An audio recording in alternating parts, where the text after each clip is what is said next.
Okay, so we'll begin. The last time we discussed three concepts, basis, dimension, and linear transforms. And we started discussing fundamental subspaces associated with the linear transform. We'll continue that discussion today. So just to recap, we started with the range space.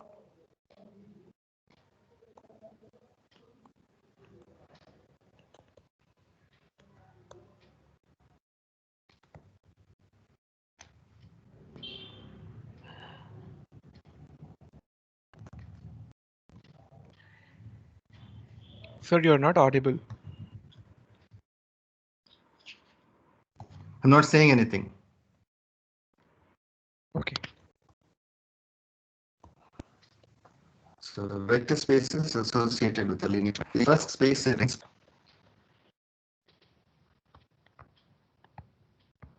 it's also known as the column space.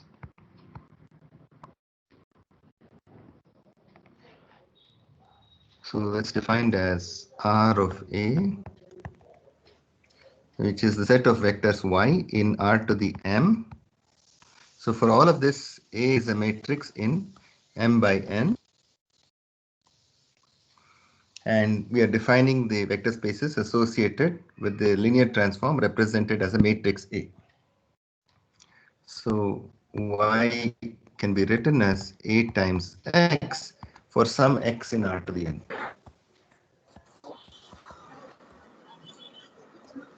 Okay, it's also the span of the columns of A.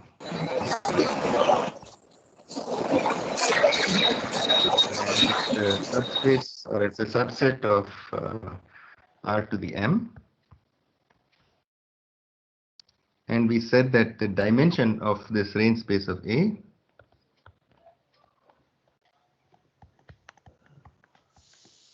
is less than or equal to the minimum of M and N.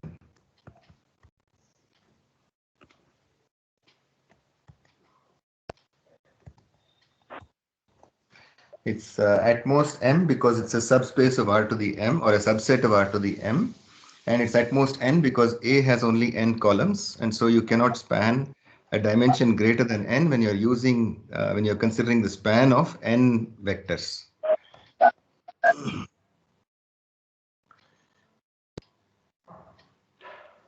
Okay, so the second space is the null space of A.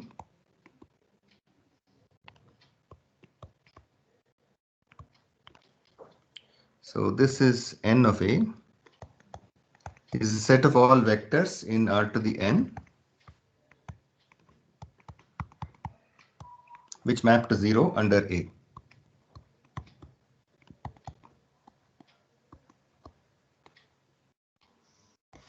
Okay, so this 0 with an underline underneath it is the 0 vector, but going forward I won't always draw the underline beneath it. You just know that if the left hand side is a vector, then the right hand side, when I say it's 0, I just mean the 0 vector.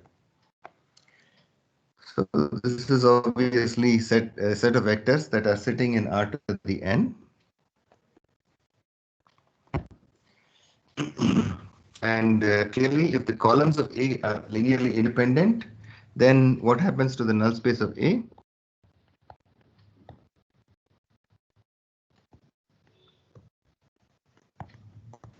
It will be 0, right? Zero vector.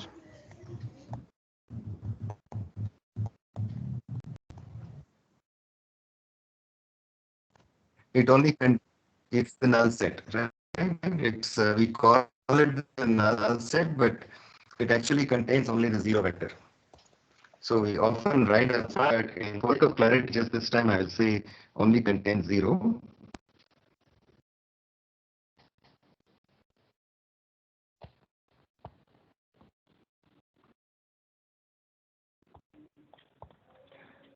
But we is that the number N is equal to A.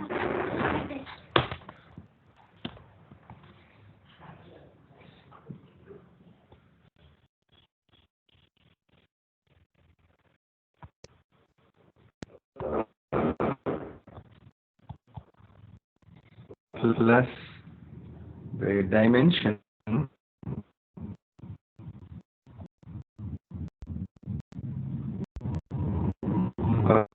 the null space of A.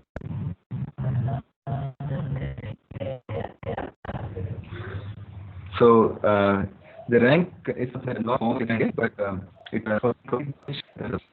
so that is in fact the Hello? exact definition. Hello, So sir, your voice is crackling. this rank of key.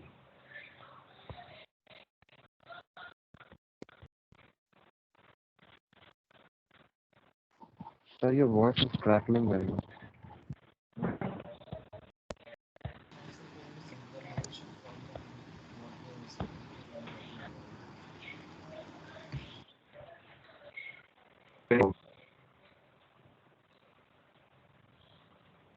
Hello?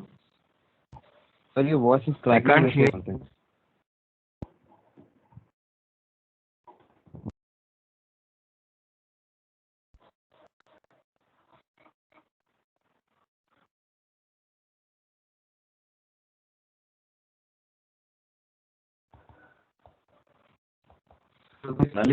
My voice is. We are not able to hear you, sir.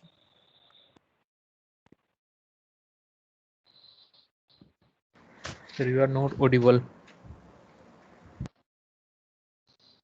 Okay, so I guess some of you are not able to hear me well. Can you, if you're able to hear me, or is it in following what I'm saying? No, sir. Your voice is cracking up a bit.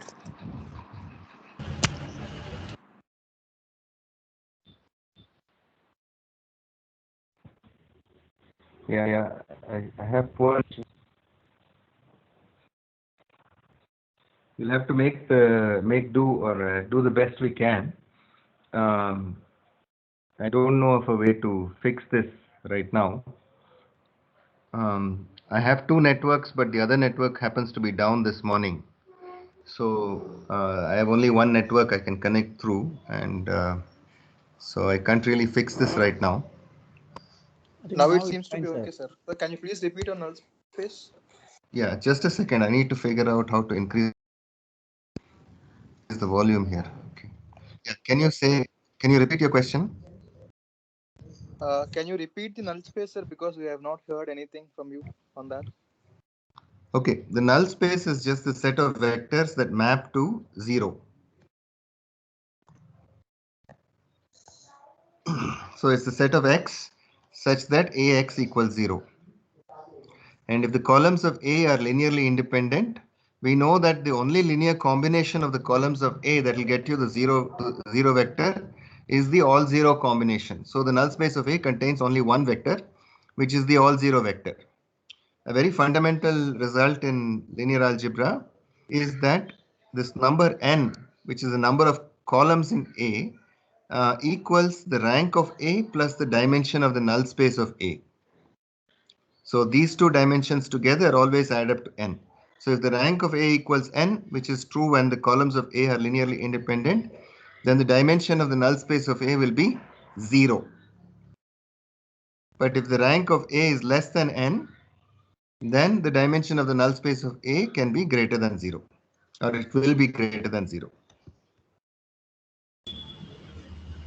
Sir? Also, yeah? Sir, if the null space contains the 0 vector, what will Yes. its dimension be 1 or 0?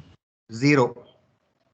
But sir, how can a vector exist without a dimension? So that's what I was trying to say. The thing is that uh, the 0 vector is a point. Okay, and a point has no dimension. So the way to think about it is take the two-dimensional plane. Okay, if I consider a line, then these points on this line form a one-dimensional subspace of this two-dimensional plane. But if I take just the origin, a single point, that has no dimension. It has 0 dimension, but it has 1 point. If I take the entire 2-dimensional plane, then it has 2 dimensions. Does that answer your question? Yes, sir. Yes, sir. Thank you, sir. This is also known as the kernel of A. Sir, your voice is breaking. And written as curve A. By the way, keep in mind that while I'm speaking, I don't have the chance to go and see the chat messages. So if you send me something on chat, I'll only be able to respond to you after the class. Sir, your voice is slightly. So this dimension of the null space of A is also called the nullity of A. And this result is called the rank nullity theorem. Hello, hello, sir. Yes. Sir, your voice, you whatever you are writing is lagging with your voice. There is a lag between what I'm writing and my voice. Yes. So again, that's because I have a slow internet connection today. So unfortunately, bear with me on this. The next class, I'll try to connect through a better network. Just today, the better network I have is down, and I've complained. They have yet to fix it. Okay, sir. Just 1 second.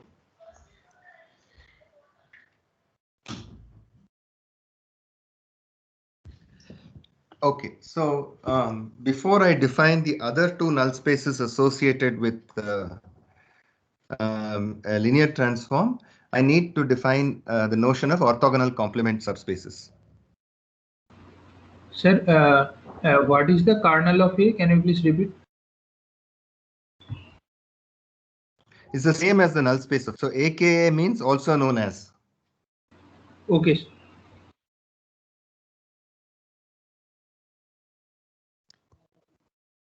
So the dimension of range space of A Sir, should be how do you sorry. Yeah. Take turns. Yeah. One of So you the go first. the dimension of the range space of A should be equal to a minimum of M and N, no? Not less than or equal to.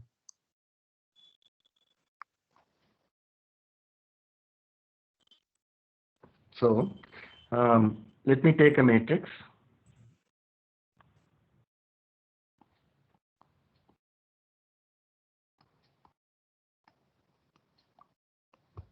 Three cross 3. Okay. So what is the dimension of the range space of A here?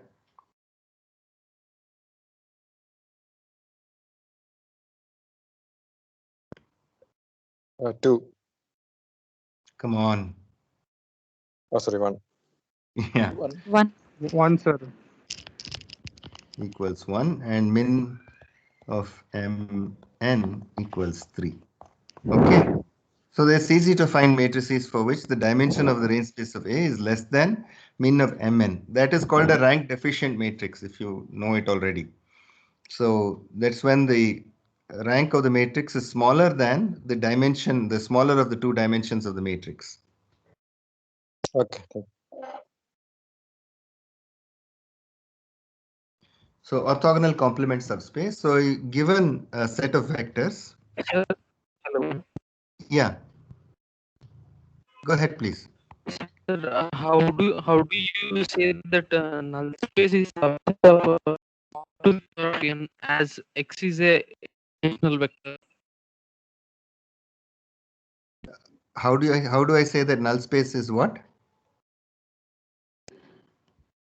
R to the power of n.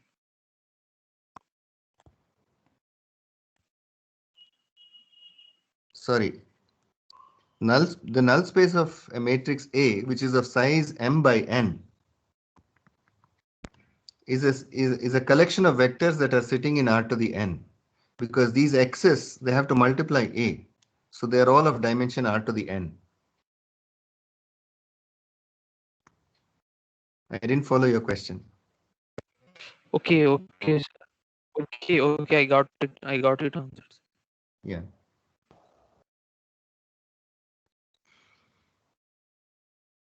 So to take a collection of vectors, all of them are in R to the M. And suppose that n is less than or equal to m. That is, you have fewer vectors than the dimension of each of those vectors. Then we define SPUR to be the set of all vectors y, which is also in R to the m, such that y transpose x equal to 0 for every x belonging to the set S. Okay? So it's a set of vectors that are orthogonal to every vector in this set S. Clearly, this is a subspace. This is another small exercise you can show.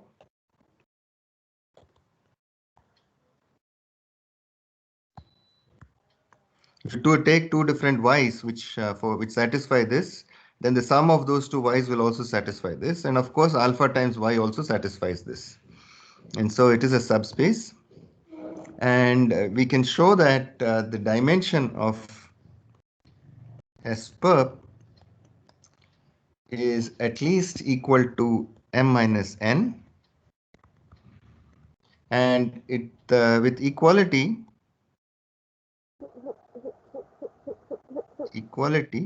if and only if these vectors a1 to an are linearly independent.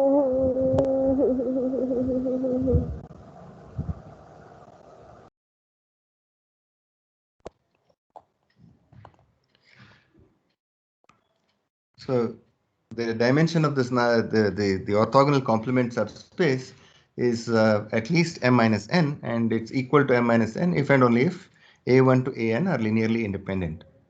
So for example, if I take S to be equal to the set of vectors, say 1 0 0 and then 2 3 0, then SPUR would be span of 0 0 1. Okay, any vector proportional to this would be orthogonal to both these vectors.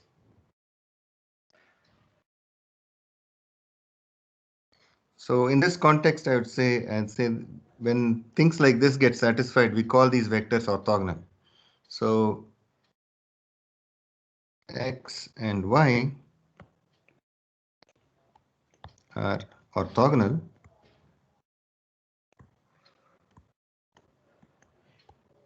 it's also perpendicular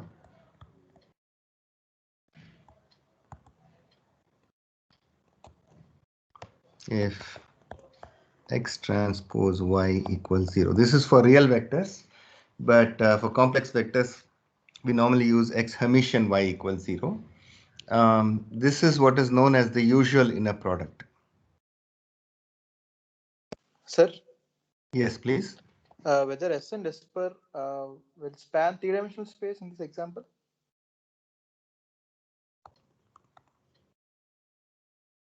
That's a good point.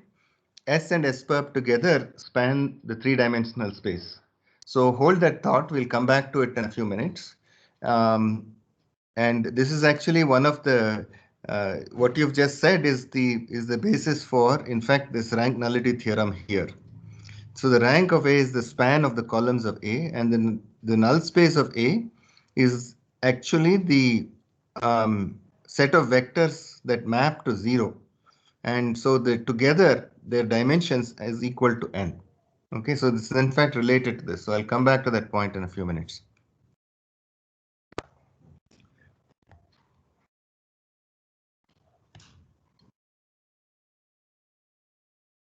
So another fact is that any set of non-zero orthogonal vectors are linearly independent.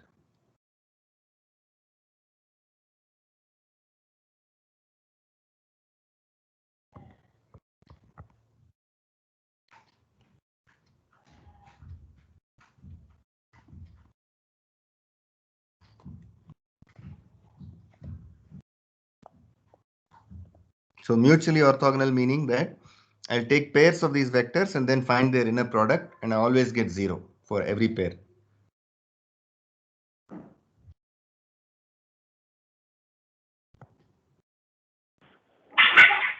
Sir, I had a doubt. Yes, please.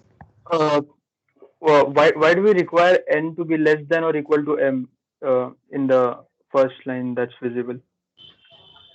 No, it's not required. I just said that for convenience here. So this is actually not required to define SPUB. Okay. Okay, thanks.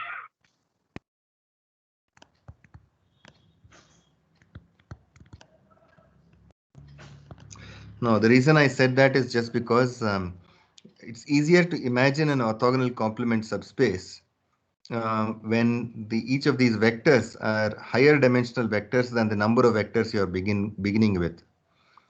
Clearly, if you have n vectors and n is less than or equal to m, these vectors together cannot span R to the m. If n is greater than or equal to m, then it's possible that these vectors a1 to an already span R to the m. Then if you look for what are all those vectors which are going to be orthogonal to all these vectors which are spanning R to the m, then you'll be left with only one point, which is the 0 vector. Okay, and then SPUB will be a null set. So it's easier to imagine SPUB if you start out by assuming n is less than or equal to m. Obviously, I can say, for example, here in this example, I can add any number of vectors here.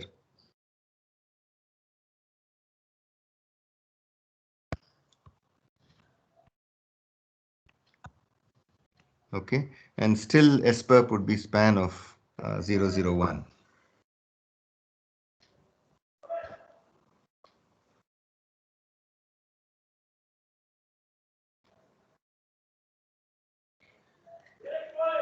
Okay, so now I'm in a position to define the other two subspaces.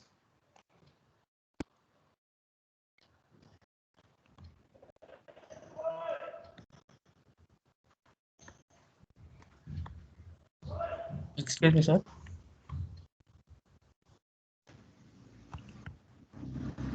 Yes, please. Sir, is a collection of vectors a subspace? Yeah, go ahead. Sir, is a collection of vectors subspace? Like, is S a subspace? It's a collection of vectors. S here is not a subspace. See, Yes, I told you earlier that a collection of vectors is a subspace only if it's Hotel California. You can never leave. You add any two vectors in that collection, you will get another vector which is also in that collection. Okay. And you scale any vector in that collection, you will get another vector that's also in the collection. So in fact, you can see that in the field of real numbers, okay, you cannot have a finite number of vectors that form a subspace. Okay. Okay, sir. Whereas when you talk about things like Galois fields, then you can have a finite collection of vectors that span that form a subspace. Okay. Sir, basically a subspace is whatever linear combination you can get with some vectors, right? Which is That's right. So that was the starting point for us to define define the dimension and the basis for a subspace. Every subspace has a basis, and the basis is the smallest number of vectors that are needed that are linearly independent and span the subspace. Okay, thank you. Yeah. So the first, the third fundamental subspace is the ortho. Yeah, please. Yeah, I have a question. So can I say that if two subspaces are complements of each other, they have to be orthogonal, or the vice versa?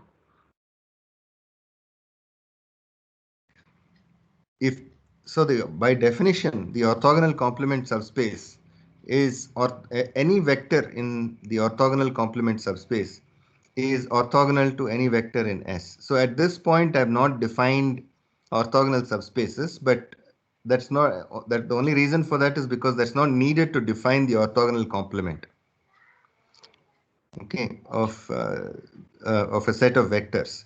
But you can also define an orthogonal complement of a subspace, and then that does have the property that any vector in the first subspace is going to be orthogonal to any vector in the second subspace.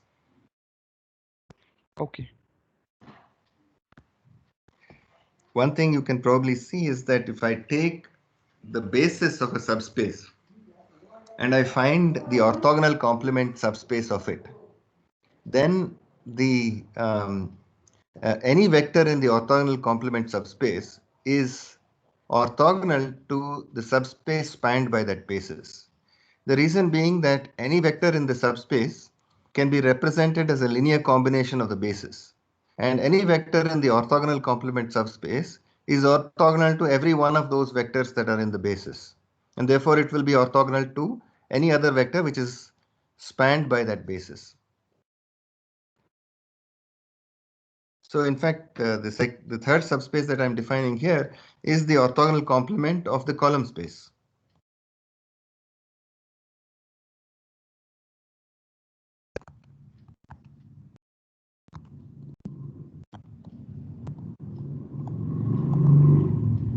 So that is denoted by R of A perp, or it's also called the null space of A transpose. Okay, and formally N of A transpose is a set of all X such that, let's write it more clearly, X belonging to R to the M such that A transpose X equals 0. This is of course sitting in R to the M. So this is the set of vectors that are orthogonal to all the columns in A. And if an X is orthogonal to all the columns in A, it's also going to be orthogonal to any linear combination of the columns of A, and therefore it will be orthogonal to any vector that lies in the column space of A. And the dimension of R of A perp is equal to M minus R, where R is the rank of A. Okay, this is exactly the point that somebody just made, that if you take a subspace like the column space and you take its orthogonal complement subspace, the two together have a dimensionality equal to the space that they are lying in, which is M. And so if the column space has a dimension R, then the orthogonal complement of the column space must have a dimension M minus R. And this is also called the left.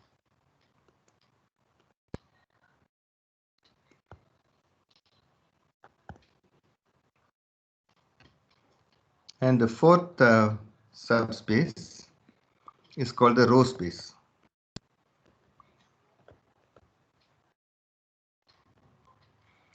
Okay, and this is the orthogonal complement of the null space of A.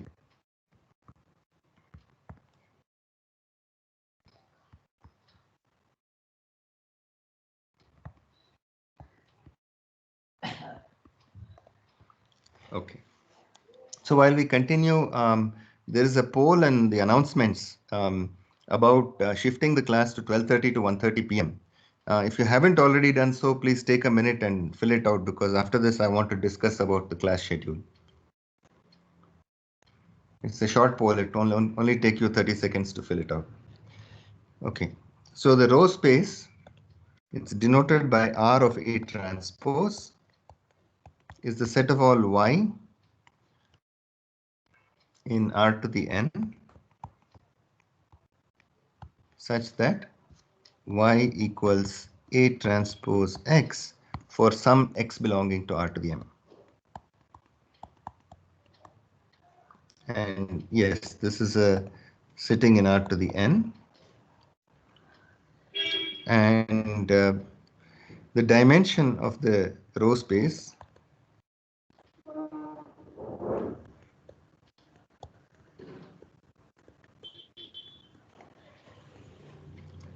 is equal to what?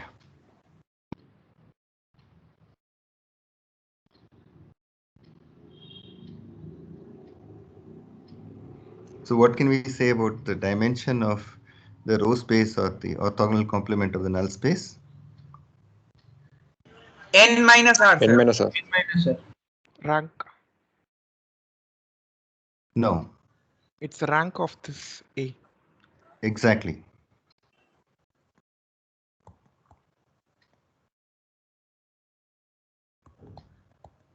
Okay, it's the same as the dimension of R of A.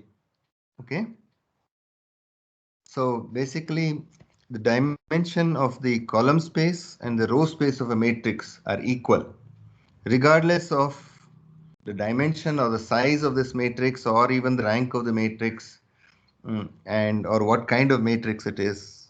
So this is often called this particular statement that I'll also write it like this: dimension of R of A. This is also written as row rank equals column rank.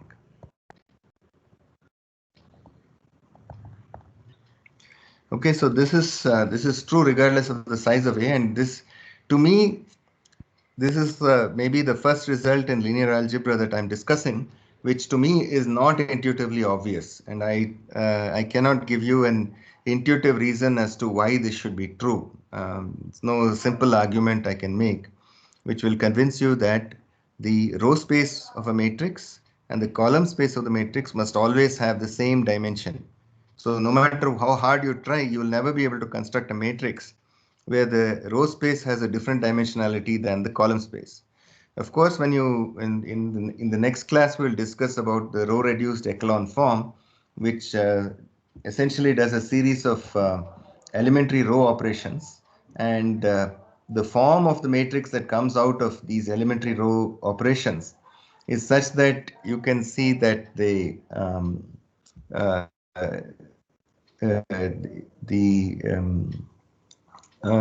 the row rank will be equal to the column rank. So there are ways to see it, but just by intuition of looking at the matrix, it's very hard to understand why this statement must be true, at least to me. So this is basically the range of the rows of A. Sir, Yes, please. yeah, sir, is orthogonality the only way of defining the complement of that subspace, or is there any other way that complement of null space of A or row space of A can be defined? See, there are many other definitions of complement, but for defining these fundamental subspaces, we need to use this notion of the usual inner product and define orthogonal subspaces. Okay. So basically, this leads me to the fundamental theorem of orthogonality.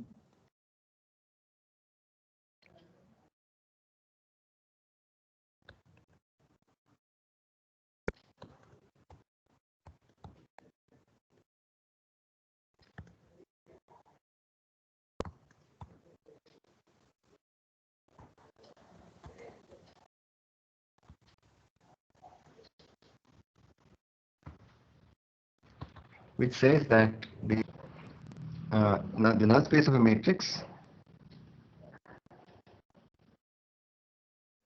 is orthogonal to the row space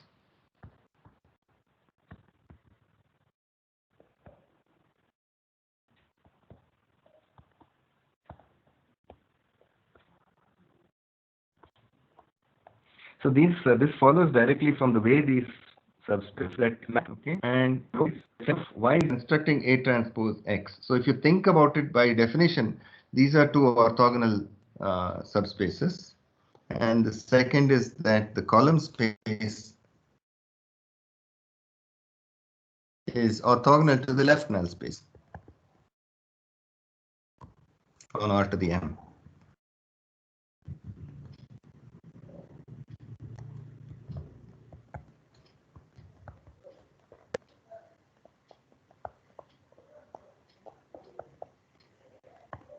So basically the dimension of this plus the dimension of this should be n. The dimension of this plus the dimension of this should be m.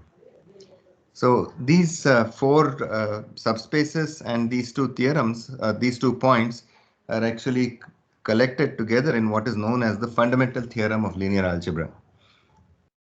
I'm always a bit of a sucker for these things called fundamental, the things that go with the name fundamental. So I like these theorems that go with the name fundamental. So this is a fundamental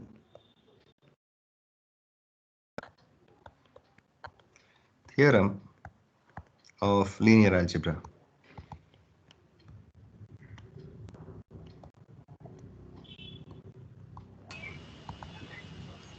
Sir? It basically says that, yeah. So what is the left null space? I just defined it. It's right here.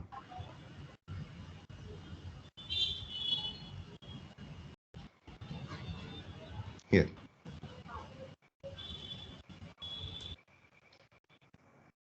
So the null space of A transpose, or the orthogonal complement of the column space, is known as the left null space. It's a set of vectors.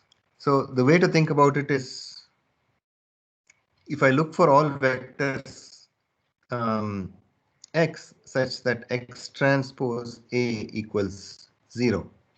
Now this is a row vector containing zeros in it. Then if I take the transpose of this is the same as saying A transpose x equals 0. Okay, but this part here corresponds to multiply A from the left by a vector x, and that's why it's called the left null space. It's a set of all vectors. When you multiply by A from the left, it maps to the 0 vector. Is that fine? Yes, sir. Yes, sir.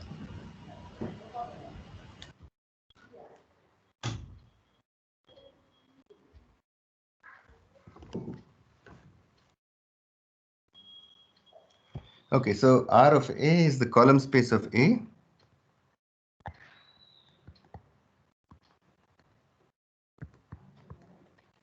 And it has a dimension equal to R.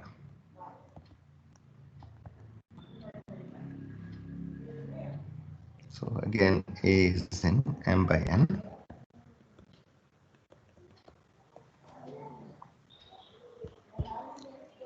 The null space of A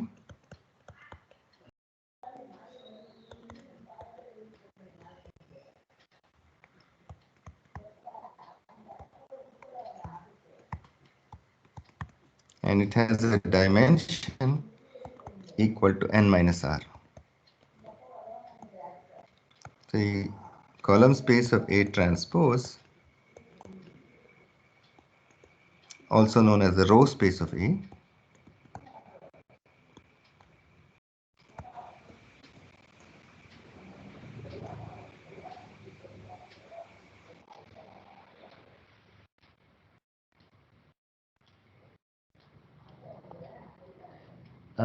and it has a dimension R.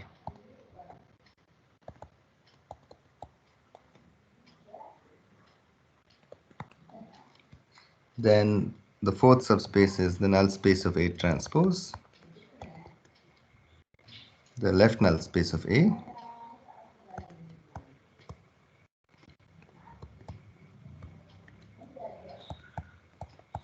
and it has dimension M minus R.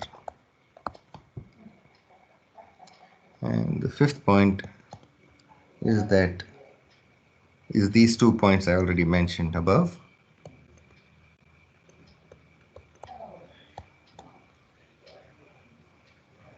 Let me put it this way.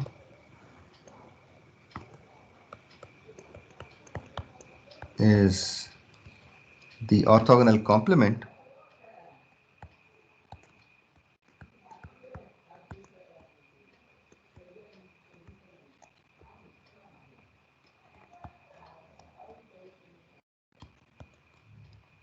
of R of A transpose in R to the N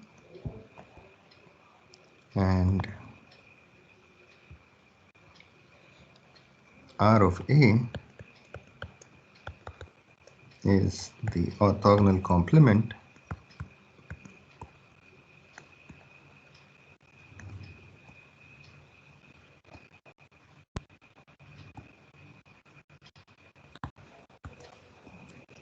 of N of A transpose in R to the N. Okay. This is called the fundamental theorem of linear algebra. Okay, so now the next thing I want to discuss is about the rank, and but before that, let me see if we have more results here. Okay, I have only 46 responses so far, and only one person said no for 12:30 to 1:30. So let me ask now. I'm just going to go here. So let me ask now. Is there anybody for whom this slot 12:30 to 1:30 p.m. does not work?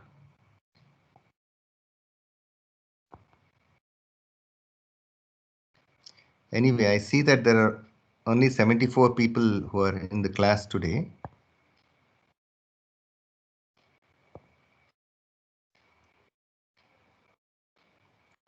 Okay, but is there anybody for whom 12:30 to 1:30 does not work?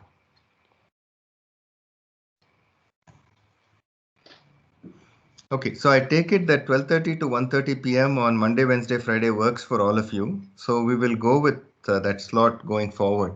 The one person who said no only said no because he or she has a meeting at 2 has another class at 2 o'clock, and half an hour felt like not enough time, and because there are questions, the class overshoots, and they won't have enough time to have lunch and prepare for their next class or be ready for their next class. So my answer to that is I always have meetings at 2 o'clock anyway, so it's okay for me to stop the class at 1:30 and limit the amount of time we overshoot. So we're going to overshoot by no more than 5 minutes. If you have further questions, I would request you to show up at the TA class and get your doubts clarified there. Anyway, you have a chance to ask me questions during the class, so we don't have to prolong the class beyond the 1 hour. So we'll stop at most 5 minutes after 1:30 so that you have time to get your lunch and be ready for your next class. So I hope that addresses the concern of the person who said that 12:30 to 1:30 is not convenient. Yes, sir. Okay. So I'm glad that at least this way, some of several students who wanted to attend the two classes which were clashing will be able to attend both the classes. Excuse me, Okay. sir. Yeah. Thank you, sir, very much. Sir, can you please summarize what each statement of this fundamental theorem means? Just a glance. Yeah. See, the first four statements are more definition. Okay, R of A is defined to be the column space of A, and think of this dimension of the column space of A equal to R as basically a statement that is saying that there are linearly independent vectors in the columns of A.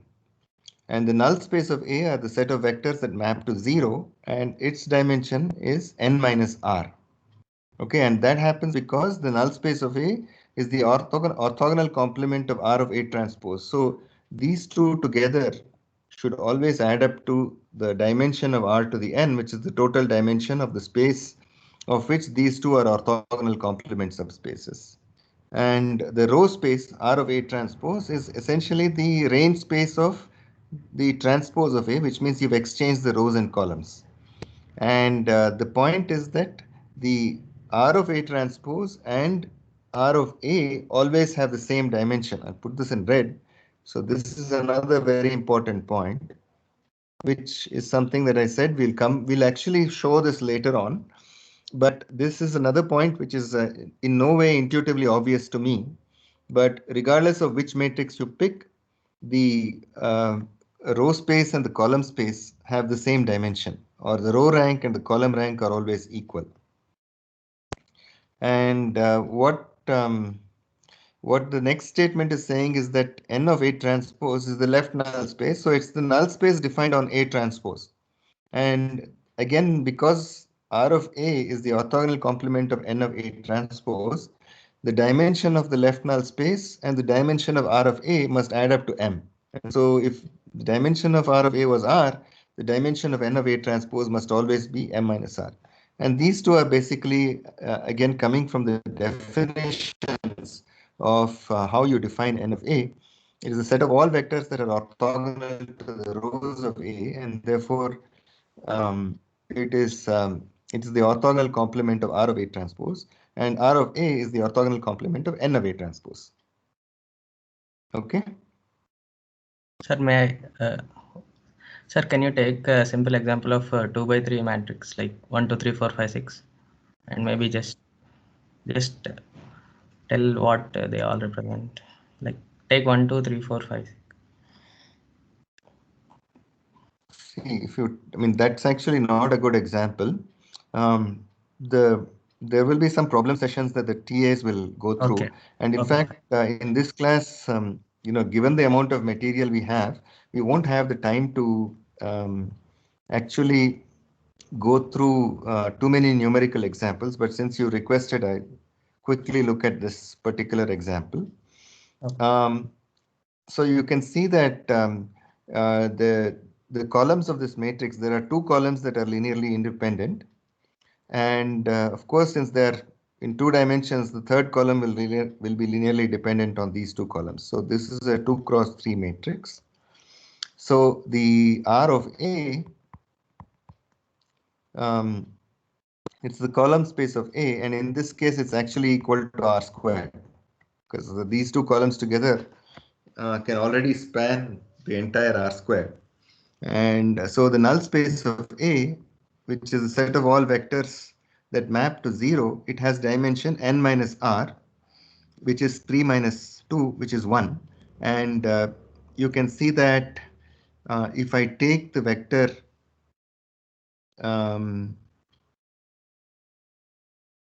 so you have to actually work it out, but Okay, sir, I got it. I think I got it. Yeah, it has dimension 1. So there is you can find a basis. Okay. Sir, I'll be doing a couple of these problems in the problem session tomorrow, so they'll be more obvious tomorrow. You can you can continue with the class right now. Yeah.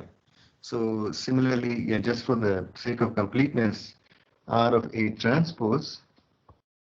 Okay. Now this is, if I take A transpose, it's these vectors 1, 3, 5. The span of these vectors 2, 4, and 6, and these are linearly independent vectors. So it has dimension 2, and these two vectors are a basis. Okay, so you can just directly take these two vectors as the basis for R of A transpose, and N of A transpose has dimension 0. So if I want to find a vector which, when multiplied by these two vectors, so that is, if I do alpha times 1, 3, 5 plus beta times 2, 4, 6, and I set that equal to 0, this is only possible if alpha equals beta equals 0.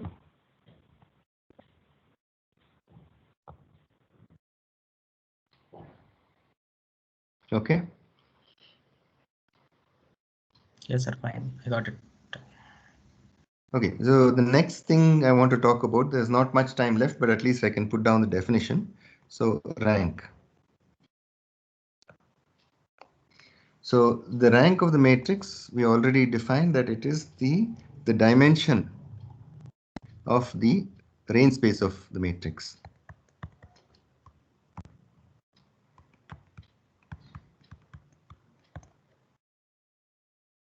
And it's equal to the number of linearly independent columns in A.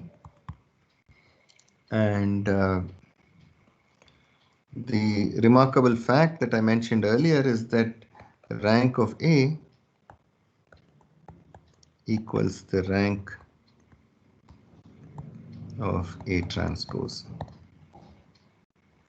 This is what we often refer to as row rank equals the column rank.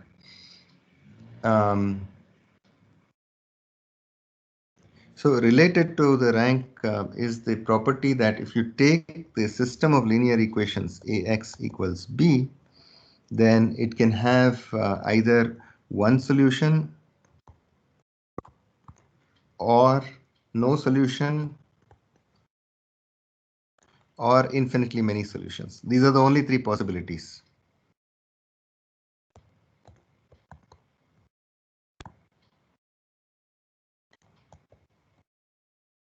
So it can never have two solutions, for example. And it has at least one solution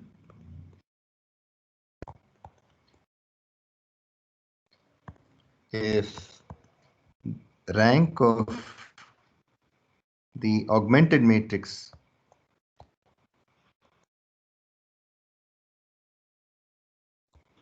equals the rank of A.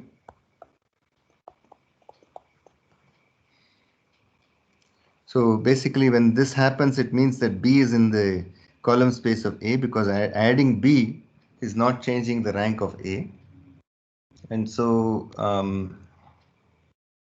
so this is at least one solution, and it has no solution if rank of AB is greater than rank of A.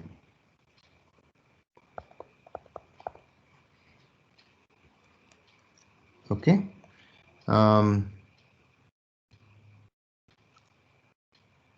How do we find the rank of A? It is through these things called elementary row operations.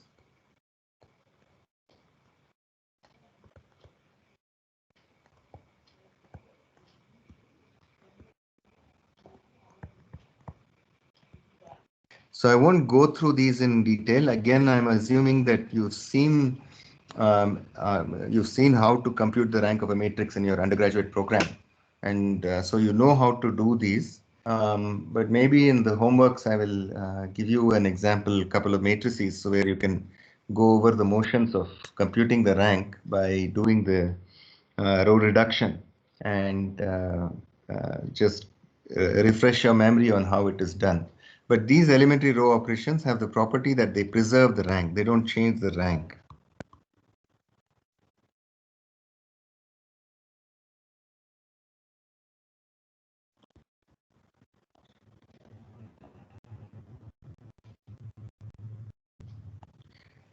So that's the reason why you come to of the rank. Then that tells you what the rank of the matrix is, rank of the original matrix is, because none of the operations you did on the matrix changed its rank. So what are these elementary row operations? You can exchange rows.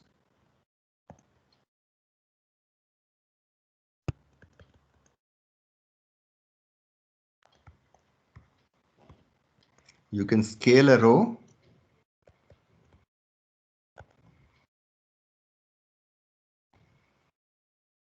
by a non-zero scalar.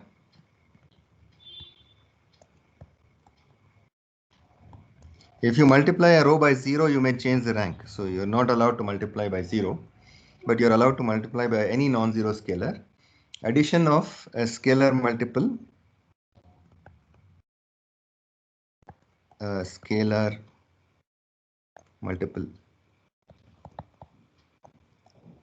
of a row to another row.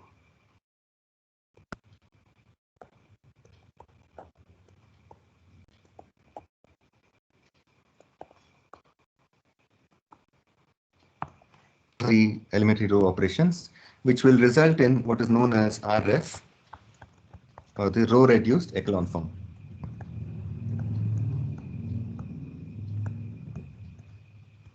Sir? Yeah? Yeah, so in the first statement, rank of AB equals to rank of A. It means like even though you're adding one more vector to the A, making Yes. it AB. So your dimension is not getting changed ultimately. So it means that vector, whatever B you have added, it's independent of either of the vectors in the A. Is it mean that, sir? Say that again. So when you're making A B augmented matrix, you are adding the column matrix of B, like you're adding the vector B to the vector A, like you are Yes. appending it. So Yes. that means when it is equal to rank of A, it means the dimension is not getting changed. So The that, dimension of the column space is not changing. Yes. yeah. So that means the vector B is independent of, like it's a dependent on the one of the vectors of A. Yeah, it's not linear. It is not linearly independent of the columns of A. If B was linearly independent of the columns of A, then appending B will definitely increase the rank by 1. And so that is the no solution case. So that is you are adding one more extra dimension after adding base. The second point. Yes, yes. Okay. So Sir. that means that because the rank increased, okay, it means that the point B cannot be reached by just taking linear combinations of columns of A. And that's the Yes, sir, reason got it. why AX equals B will never have a solution. Right, sir. Right, sir. Okay, sir. So this row reduced echelon form, it reveals the rank.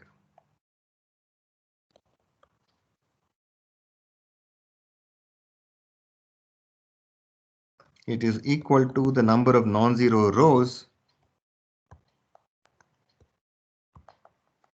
in the row reduced echelon form.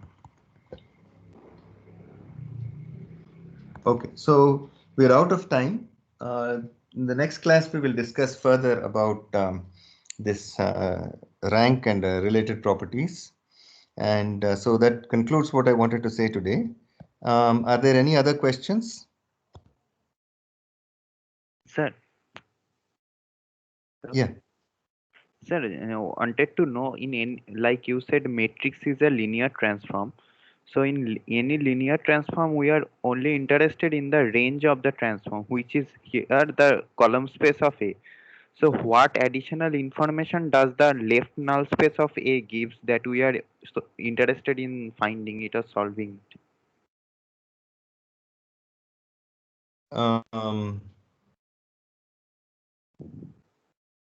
So you're asking what?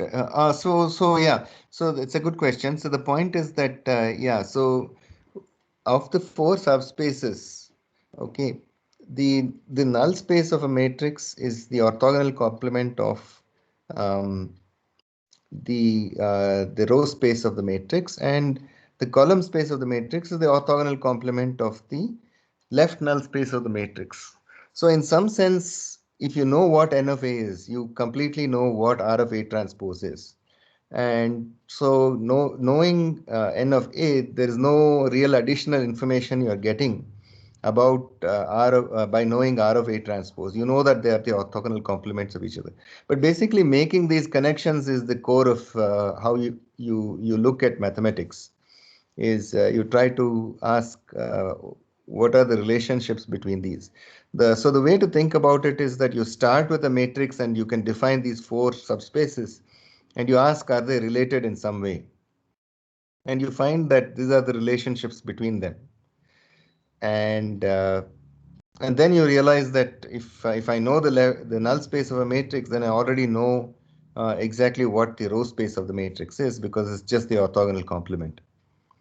So yeah, it's a long-winded answer to your question, but it's just a connection between these subspaces. Okay.